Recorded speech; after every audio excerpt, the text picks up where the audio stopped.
Many say I was the most cruel and evil queen in the entire Bible, and my end was so tragic that few would believe it. My life ended with my body being thrown out of a window and then devoured by stray dogs.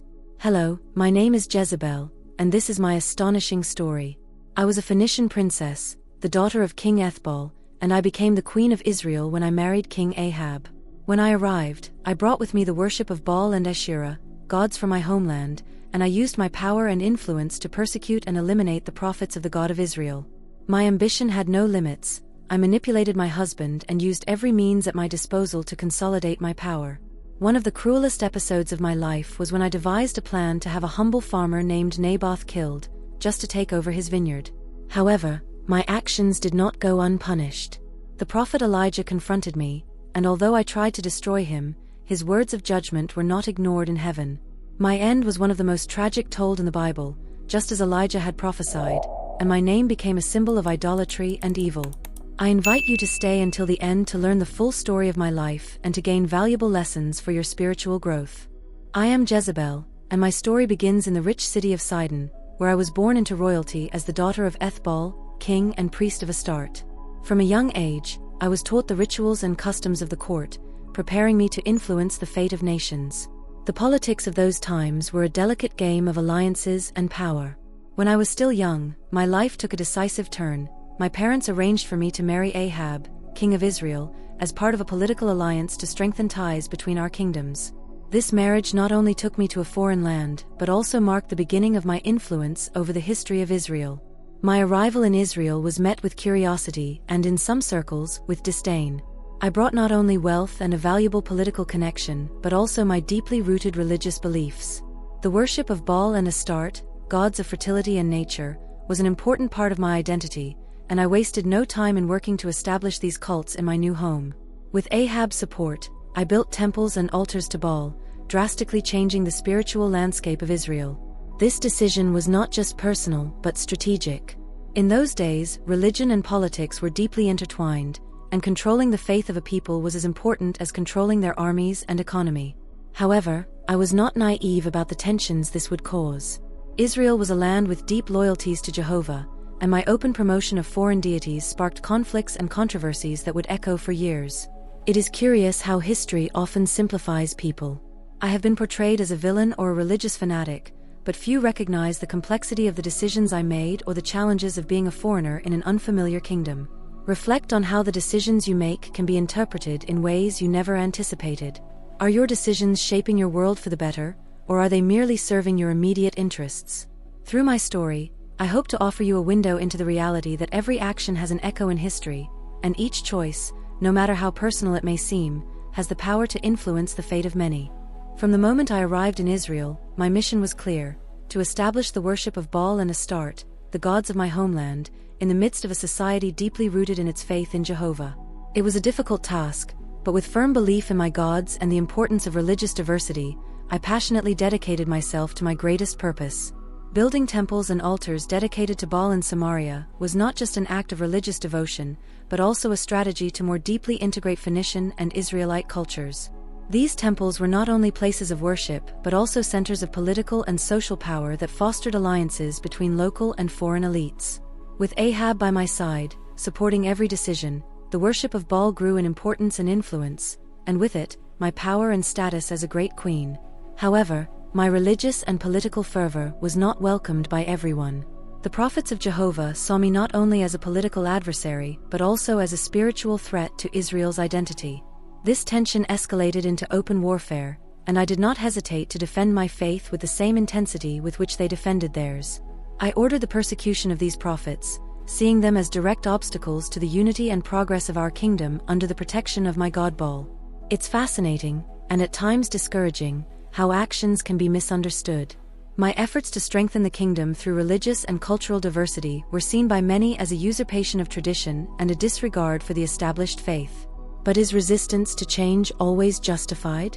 Or is it sometimes fear of the unknown that prevents us from seeing the benefits of new perspectives and beliefs? As you reflect on my story, I invite you to consider your own resistances. Think of the times you've rejected something simply because it was different and challenged established norms.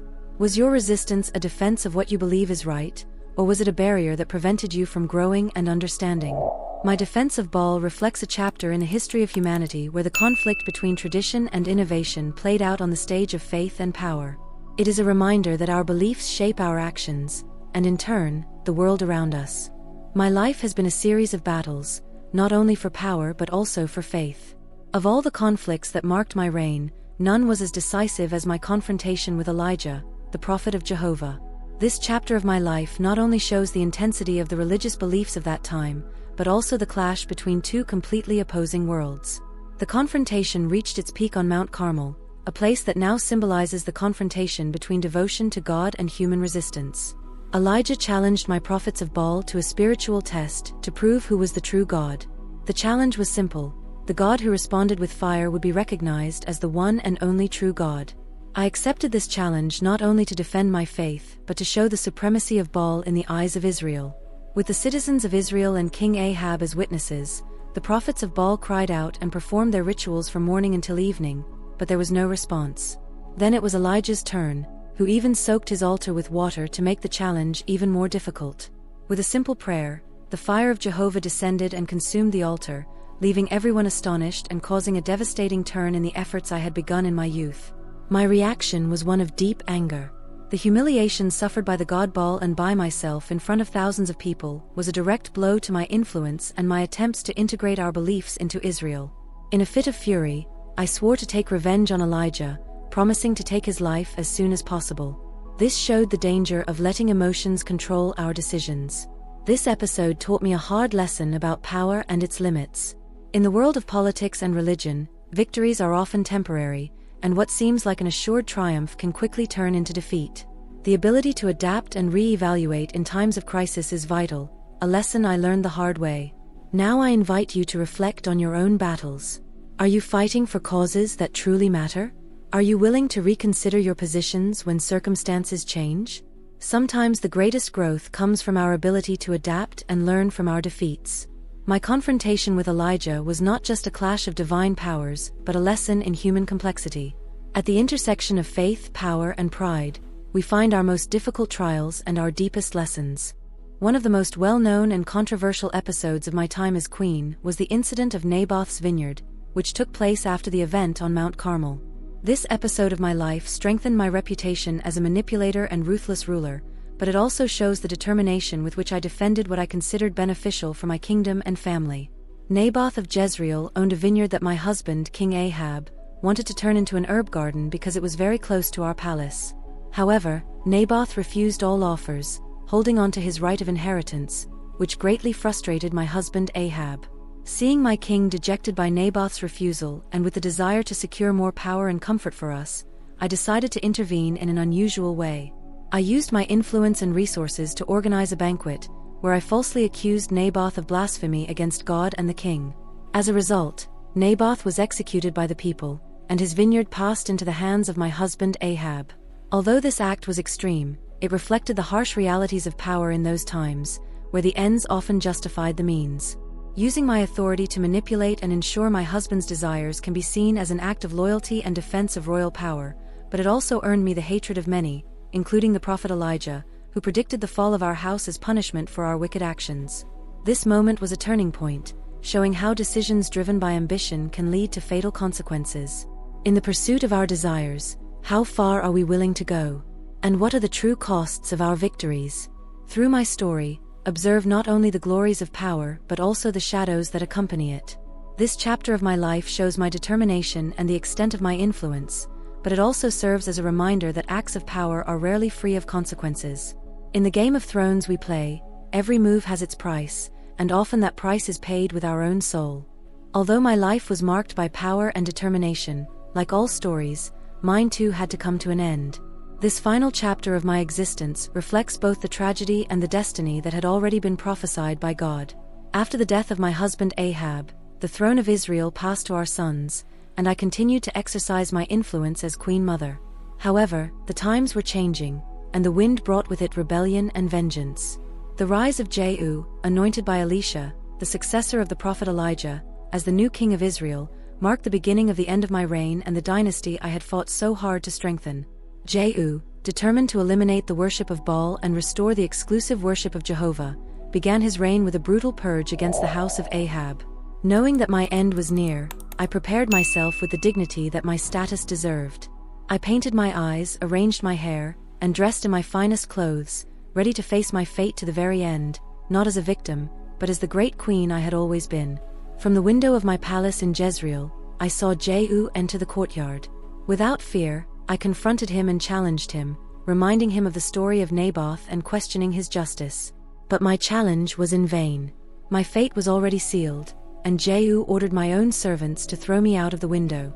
My death was as dramatic as my life. My body was trampled by horses and devoured by stray dogs, thus fulfilling Elijah's prophecy about the tragic end of my lineage. Although violent and painful, this end does not fully define my legacy. Beyond the tragedy, my story is a reflection on struggle, power, and faith. Every decision I made was motivated by a vision of greatness for my people and for myself. I invite you to reflect on the long-term consequences of your actions. History does not only judge the results, but also the intentions and the context. Through my story, consider how your own decisions could have a lasting impact. What legacy do you want to leave? How do you want to be remembered?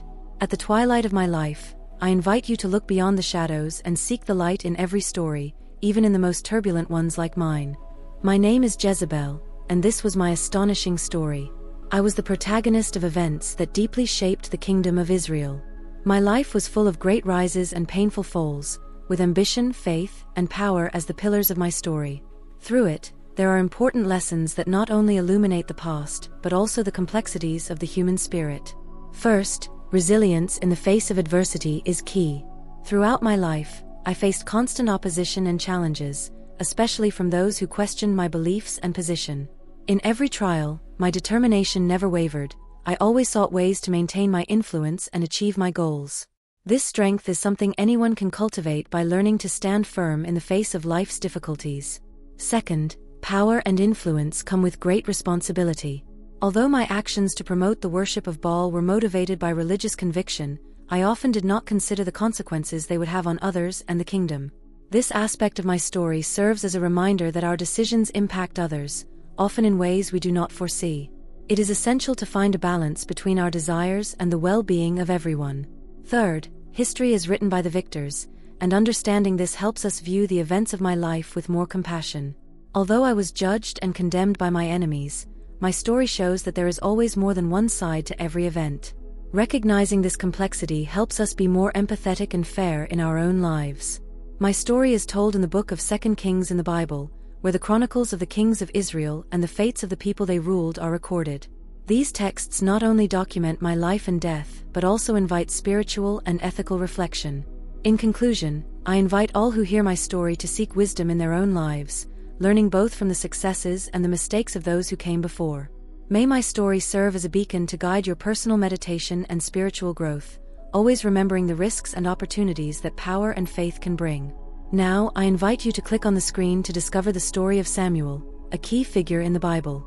From his miraculous birth to his role as a leader and prophet of Israel, Samuel navigated faith and politics in difficult times. Immerse yourself in his world of prophetic visions and decisions that shaped a nation. Don't miss this fascinating story of how a boy called by God became a symbol of hope and justice.